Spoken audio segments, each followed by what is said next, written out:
الحمد لله رب العالمين والصلاة والسلام على سيدنا محمد الأمين وعلى آله وصحبه ومن تبعهم بإحسان إلى يوم الدين. الدرس الثامن من كتاب جامع الخيرات تقديم تعلم العلم على العمل. Le huitième leçon du livre, dans le livre Jami' al-Khairat, le fait d'avancer l'apprentissage de la science avant d'aller travailler ou agir ou faire l'acte, avant de prier, avant de faire la purification, avant d'aller faire la zakat ou le hajj. Il faut apprendre pour que ton acte soit en conformité avec l'islam. إذا تعلمت فعملت كان عملك موافقا لما تعلمت وإن لم تتعلم كيف تعرف أن عملك موافق. Si tu n'as pas appris, comment tu peux savoir que ce que tu as fait comme ibada est valable si tu n'as pas appris comment prier, comment jeûner, comment faire les ablutions, comment donner la zakat, ainsi de suite. يقول كيف يعرف أن العمل يوافق الشرع أو لا يوافق إلا بالتعلم. Comment peut-on savoir que l'acte qu'on a fait, l'ibada qu'on a fait est en conformité avec l'islam si on n'a pas appris? On n'a que la science. Si tu n'as pas la science dans la religion, tu ne peux pas savoir que ce que tu as fait est juste ou non. Maintenant, tu as fait la prière de l'Asr. Est-ce que tu as respecté les piliers? L'intention, la bonne récitation de l'Fatiha, le fait de bien faire le ruku', l'inclinaison, les deux prosternations. Voilà. Est-ce que tu as déjà bien fait la purification, al-wudu? Est-ce que tu as bien lavé le visage, les mains avec les coudes? C'est ça. لو كان أبوه أعلم العلماء في عصره ثم لم يتعلم هو من أين يعرف? Si quelqu'un dit, moi mon père c'est le grand savant du pays, ok, ton père est le plus grand savant, mais toi, si tu n'as pas appris, le fait que ton père sait, ça ne veut pas dire que toi tu sais. Si ton père t'a pas enseigné, c'est pas... Mon père, mon grand-père était alim. Ok, oui, c'est possible. Mais est-ce que toi tu as appris avec ton père et ton grand-père?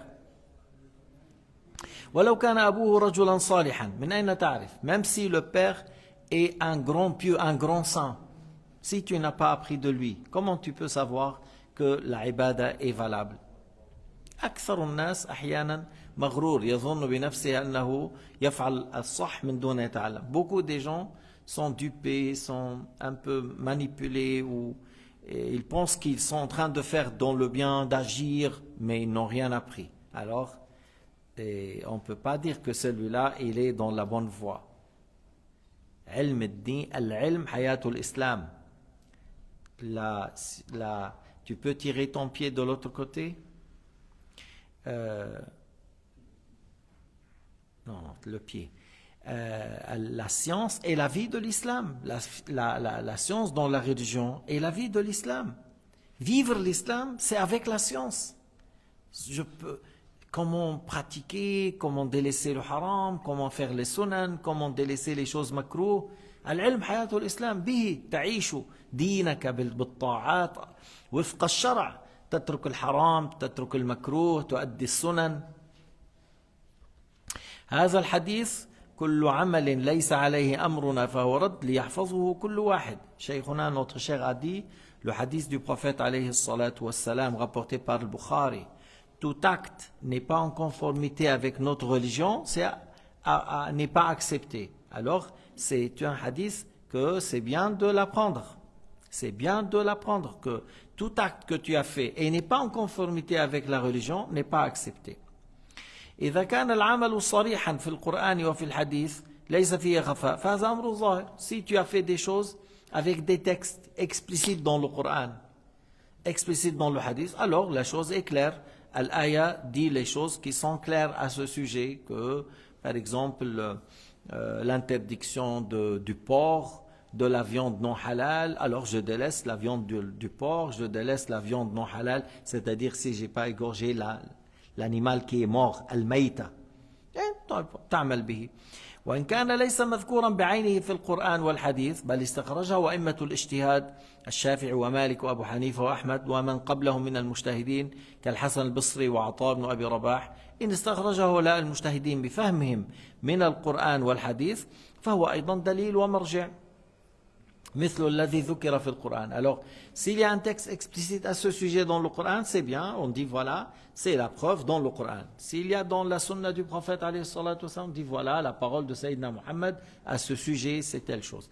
Et si ce n'est pas un texte explicite, c'est par la suite, on dit voilà, qu'est-ce qu'il a déduit les imams de l'islam qui avaient un grand connaissance, un grand niveau dans la science, comme l'imam Malik, ou Abu Hanifa, ou Shafi'i, ou Ahmad, ou des mujtahidines avant, comme Hassan al-Basri, Ibn Sirin, Saïd ibn al-Musayyab, Ata ibn Abi Rabah, Al-Awza'i, c'est des grands mujtahidines. Alors ces imams, qu'est-ce qu'ils ont dit à ce sujet? Qu'est-ce qu'ils ont compris du Coran et la Sunna? Alors voilà, on met en pratique ce qu'ils ont dit. C'est une déduction de le Kitab ou Sunna. Alors, c'est-à-dire, on a un argument et on agit selon leurs paroles. Parce que si quelqu'un le dit, parce que là, faites attention, il y a des gens disent, nous, on n'a pas besoin de Shafi'i Malik, Al-Kitab wa Sunnah, Al-Kitab wa Sunnah. Je vous donne une réponse très simple. C'est très, très simple. Ils disent, pourquoi le Bukhari, Malik, Shafi'i, Ahmad, Abu Hanifa? Non, Al-Kitab wa Sunnah. Tu lui dis, Al-Kitab wa Sunnah, il n'y a pas de divergence, c'est la référence. Mais moi, j'ai plus confiance à la science et à l'intelligence et au niveau de l'imam Malik et Shafi'i Malik plus que toi. Plus que moi. Et si moi, je vais lire et t'expliquer et te donner, tu prends de moi ou de l'imam Malik? On prend de l'imam Malik. Tu prends de moi ou de Shafi'i? De Shafi'i. Qu'est-ce qu'on connaît nous devant ces imams? Alors le Coran ou la Sunna c'est la référence, il n'y a pas de divergence. Mais est-ce que toi et moi, notre niveau de connaissance et compréhension et règles et compétences comme l'imam Shafi'i, Malik, Ahmad? Non. Alors tu vas délaisser les imams et tu prends toi-même. Et qu'est-ce que tu connais de la langue arabe? Qu'est-ce que tu connais pour l'explication du Coran al-Karim? Qu'est-ce que tu connais comme règle au sujet de ce qui abroge, ce qui est abrogé? أنت ماذا تعلم من علوم القرآن؟ علوم القرآن كثيرة. أنت ماذا تعلم منها؟ يمكن ما بيعرف ولا شيء. Des fois, il connaît rien du tout de علوم القرآن وعلوم الحديث. بدك أنت تأخذ فهمك وتترك ما فهمه وما استنبطه الأئمة الكبار. أنت بتوصى بنفسك أكثر من الإمام مالك والشافعي. Mais ils disent ça, c'est pour vous éloigner de l'islam et de la religion. Ceux qui disent telle parole, non, on n'a pas besoin de Shafi'i Maliki, non, on n'a pas besoin de madhab, on suit le kitab wa sunna. Ils veulent vous éloigner de la religion. Parce qu'ils vous laissent à dire, voilà, al-aya al-fulaniya, ça veut dire ça. Qui a expliqué? C'est toi. C'est pas les grands imams. Tu veux que je te donne confiance à toi et pas aux grands imams? انتبهنا؟ هؤلاء يريدون أن يخدعوا الناس بإبعادهم عن العلماء العظماء. والرسول قال العلماء ورثة الأنبياء. ما قال نحن. سيدنا Muhammad a dit les savants sont les héritiers des prophètes. Parce que les prophètes, est-ce qu'ils laissent de l'argent, de dirham, de l'or? Non. Ils laissent la science. Qui a pris? C'est les savants de l'islam. C'est pas que chacun de nous, il est l'héritier du prophète et c'est lui qui va enseigner. Non, c'est les savants de l'islam. Al-ulama warathatul anbiya. ومشان هيك النبي عليه الصلاة والسلام قال فضل العالم على العابد كفضلي على أدناكم. وقال مرة العلماء في الأرض كالنجوم في السماء. C'est pour cela Sayyidina Muhammad عليه الصلاة والسلام a dit que mon mérite ou le mérite d'un savant dans la religion par rapport à un adorateur qui fait beaucoup de prières, beaucoup de l'ibada, il a dit comme me mérite par rapport au moins gradé parmi vous. Entre Sayyidina Muhammad et moins gradé parmi les compagnons, il y a beaucoup de différences. Et le savant par rapport à celui qui n'a pas de science mais il fait l'ibada, il y a une grande différence. Et dans un autre hadith, Sayyidina Muhammad a comparé les savants sur la terre comme les étoiles dans le ciel. Par les étoiles, tu peux savoir ta direction dans le voyage, si tu es dans le désert, si tu es dans la mer, dans la nuit. Les étoiles t'orientent la direction. Et les savants, dans la religion, ils nous indiquent encore les choses et nous orientent. Alors ceux qui disent non, on n'a pas besoin des savants, on a le kitab wa sunnah, ils veulent vous éloigner de la religion, ils veulent vous ramener à l'erreur en vous donnant n'importe quelle explication qui est erronée et fausse, et vous les suivez, et c'est ce qu'ils font le wahhabin. هذا الذي يفعله الوهابين. الوهابين يستغلون هؤلاء الغوغاء الذين لا علم لهم، يقول الكتاب والسنة والكتاب والسنة. وهل أنت تفهم الكتاب والسنة أحسن من الشافعي ومالك وأحمد؟ لا. إذن اسكت أيها الجاهل. نحن نأخذ بما فهمه هؤلاء الأئمة لأن عندهم من العلوم والأهلية التي أهلتهم للاجتهاد، ونحن ما عندنا هذه العلوم والأهلية التي تؤهلنا للاجتهاد. يقول ليس شرطا أن يكون كل شيء من العبادات والحسنات منصوصا عليه في القرآن والحديث. Ce n'est pas une condition que toute adoration, tout acte de bien est mentionné explicitement dans le Coran et la Sunna. Allah Ta'ala a fait qu'il y a certaines choses que le savant de l'islam fait un effort. C'est pour ça lorsque Sayyidina Muhammad a envoyé un compagnon au Yémen, il a dit tu vas leur enseigner quoi? Il a dit dans le Coran. Il a dit, et si tu ne trouves pas? Il a dit, je vais voir dans la sunna de son messager. Et il a dit, et si tu ne trouves pas? Il a dit, je fais mon effort. Mais parce qu'il était un grand savant parmi Sahaba, et il a dit, je fais un effort en se référant au Coran et au Sunna. Alors le prophète était content, il a dit, alhamdulillah, qu'Allah a guidé le messager de son messager, le délégué de son messager, vers la droiture, vers le bien. Parce qu'il était un savant. Et lui, il fait un effort. En s'appuyant sur le Coran والسنة. هذا الذي يعمل عليه المجتهد اعتمادا على القرآن والسنة يجتهد في المسائل. وليس أنه يقول برأيه من غير علم. حتى الشافعي ومالك لا يقول برأيه من غير علم. même l'imam Malik, même le Shafi'i, il ne donne pas son point de vue sans science. Non. حتى ابن مسعود قال من أفتى بكل شيء فهو مجنون. Ibn Mas'ud a dit si tu donnes la fatwa dans toute chose, tu es un fou. À chaque fois qu'on te pose, tu réponds, tu es un fou. Ce n'est pas valable. Si tu n'as pas de science, il faut dire j'ai pas de science. إذا ما عندي علم يقول لأنه أدري ولا أدري. La science, je sais et je ne sais pas. Je sais, voilà la réponse. Je ne sais pas. Comme ça, parce que ça c'est pas un repas à faire. Ça c'est pas une équation de grammaire ou de mathématiques. Ça, l'erreur est grave. Tu ne peux pas parler dans la religion n'importe quoi. Tu ne peux pas dire non, ton épouse n'est pas divorcée. Et en réalité, elle est divorcée et tu le laisses vivre avec elle, dormir avec elle et ce n'est pas son épouse. Elle est déjà divorcée. Mais l'autre lui a dit non, c'est pas divorcé. Alors lui, il a vécu, il a eu des enfants dans le haram suite à celui-là qui a donné n'importe quoi. C'est pour cela, dans la religion, on ne doit pas parler si on n'a pas de science. عمل المولد ليس منصوصا عليه والأذكار التي تعمل في الطريقة الرفاعية والقادرية وغيرها ليس منصوصا عليه ولكنها أشياء حسنة. Si on dit, est-ce que le prophète a célébré le Mawlid? Est-ce que dans le Coran il y a une ayah qui dit on peut faire célébrer la naissance du prophète Mohammed? Il n'y a pas une ayah à ce sujet, il n'y a pas un hadith clair à ce sujet. Mais c'est un acte de bien qui est en conformité avec le Coran et la Sunna. Parce qu'on fait quoi dans le Mawlid? On parle du prophète. Déjà, le fait de parler du prophète dans le mois de Rabi' al-Awwal, la nuit même, le jour même, ou dans tout le mois, c'est une bonne chose. Tu parles du prophète, son comportement, sa naissance, sa mère, qu'est-ce qu'elle a vu, qu'est-ce qu'elle a à l'accouchement, pendant la grossesse, qui l'a allaité, Halima Sa'diya, qu'est-ce qu'elle a vu comme baraka, Halima Sa'diya, que tous les autres n'arrivent pas à traire une goutte de lait et elle, le troupeau de Halima plein, parce que le prophète était chez elle dans sa maison. Il y a des bonnes choses que même une fois dans certains pays en Afrique, en Libéria ou quelque chose, dans le Mawlid, il y avait une centaine de gens qui ont rentré dans l'islam. Une fois en Suisse, on a fait beaucoup de Mawlid. Il y avait une dizaine qui ont embrassé l'islam. Parce que tu parles du prophète Mohammed et il y a beaucoup de gens qui ne le connaissent pas. Et c'était l'occasion de dire, ah, votre prophète, il fait comme ça, il est comme ça, il est comme ça, il est comme ça. Alors je veux embrasser l'islam. C'est une occasion de parler. Et tu fais le poésie, le dhikr, le dua, l'istighfar et tu donnes à manger. Tout ça, c'est du bien.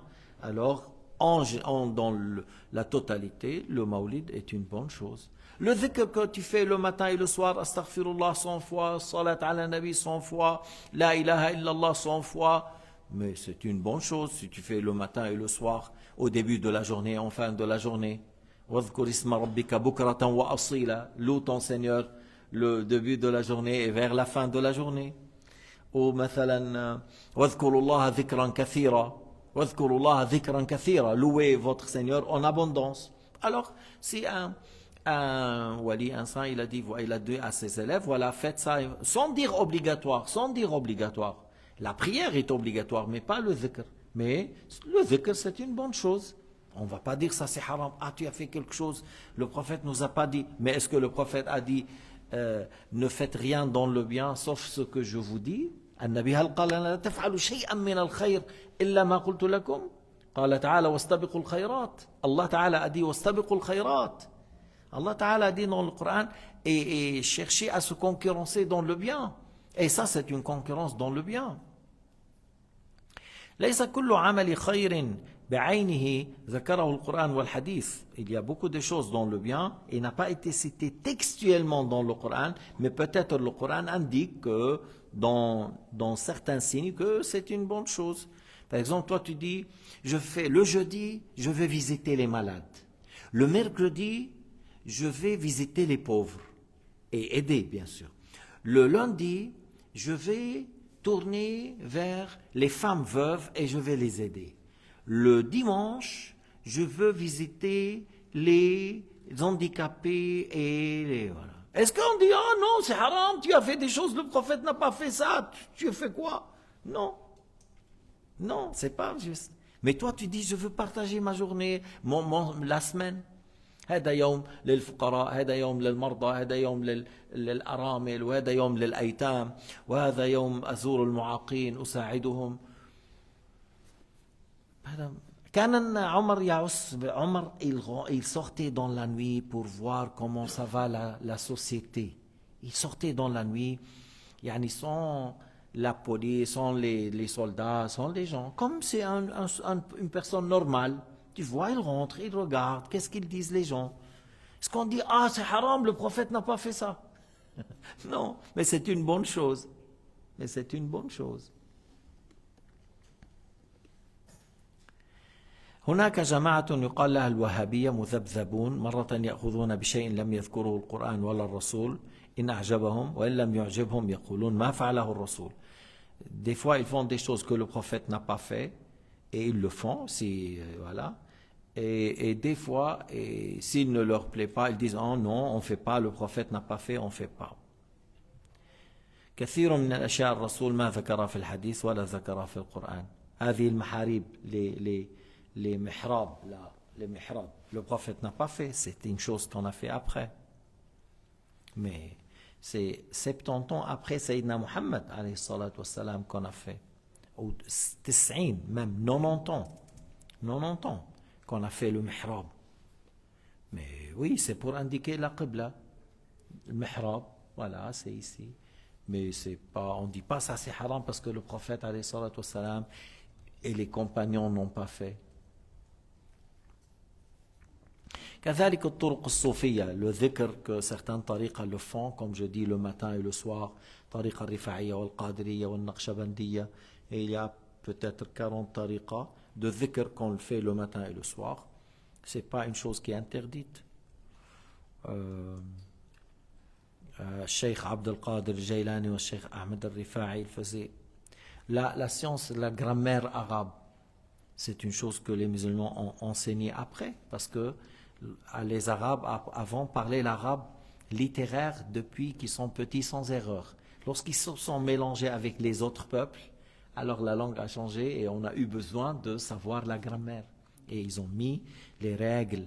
Sayyidina Ali qui a dit à Abu al-Aswad Du'ali de commencer à faire, et il a commencé par de faire des écritures à ce sujet, et par la suite on a développé. Mais c'est une chose que le prophète Mohammed n'a pas fait. علم النحو والصرف, c'est une chose qu'on a fait après. هذا شيء عمل من بعد لأنه يعين على فهم الدين. C'est une chose qui aide à comprendre la religion. إذا ما بتعرف عربية كيف بدك تفهم? Si tu comprends pas la langue arabe, tu ne connais pas. Comment tu vas comprendre?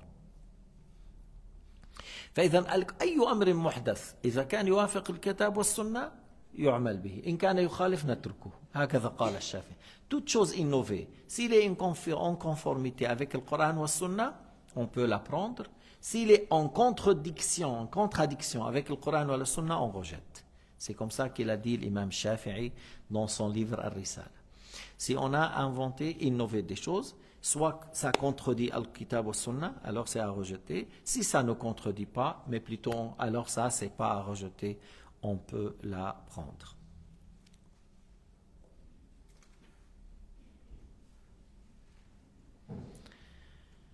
يقول شيخنا واحد من أهل البلاد قال اللهم اجعلني فداء لأمة محمد، يعني معناه اللهم حطني في جهنم ولا تحط أحدا غيري حتى أنا بفدي الناس، عذبني أنا. هذا ليس من القرآن والسنة. Quelqu'un il a dit le Cheikh Abdullah dans son pays en Éthiopie, il a dit oh Allah, fais que je serai le sacrifice pour la communauté du prophète Mohammed, c'est-à-dire mets-moi dans l'enfer pour que les autres, tu mets rien, tu sauves tout le monde et tu me mets moi. Il a dit c'est pas une chose qui est en conformité avec le Coran ou le Sunna de dire une telle invocation, c'est pas juste ça. Hein? ليس صحيحا هذا. لأن الرسول قال يخرج قوم.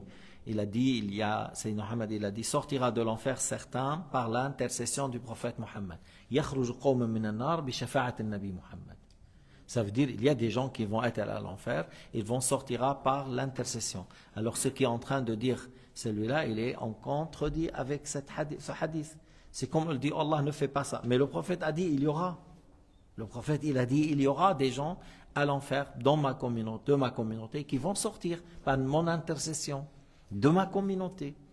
Et celui-là est en train de dire, oh Dieu, ne fais pas ça. Non, mais le prophète a dit, il aura lieu.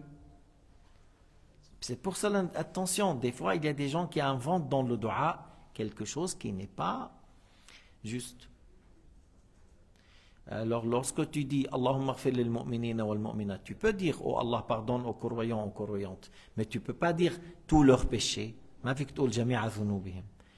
Tu ne peux pas dire, oh Allah, pardonne à tous les croyants et tous les croyantes vivants et morts, tous leurs péchés.